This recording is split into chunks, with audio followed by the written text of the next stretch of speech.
In today's video, I'm going to teach you how to set up stream alerts in OBS Studio, Easy Beginner Guide 2026.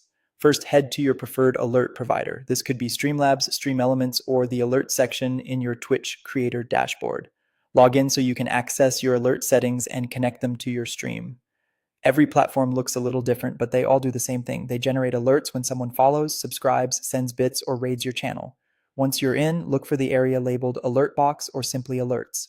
This is the control center for everything your viewers will see and hear when they interact with your stream. Open it up to get to the customization panel. Now customize your alerts for follows, subscriptions, bits, and raids. Choose the style, animation, sounds, and text that match your brand. Keep sounds short and volumes balanced so they don't overpower your microphone or game audio. You can usually set durations, add images or GIFs, and tweak fonts and colors. Aim for consistency so your alerts feel cohesive on screen. When your alerts look the way you want, find the unique widget URL or overlay URL. This link is what connects your alert provider to OBS. Click copy and keep it private. Anyone with this link could trigger alerts on your stream. Open OBS Studio and go to the sources doc for the scene where you want alerts to appear. If you have multiple scenes, add alerts to the one you use while live, like your main gameplay or chatting scene.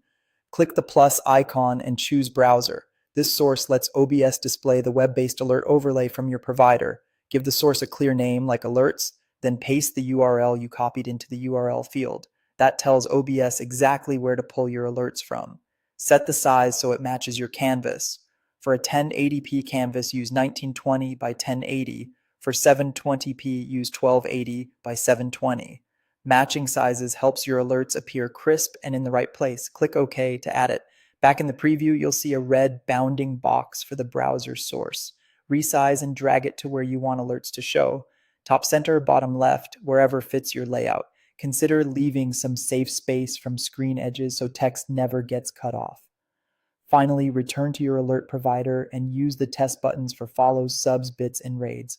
Watch and listen in OBS to confirm everything appears correctly. If the audio is too loud or quiet, adjust the browser source level in the OBS mixer. When it all looks good, lock the source in OBS so it doesn't move by accident, and you're ready to go live with professional alerts.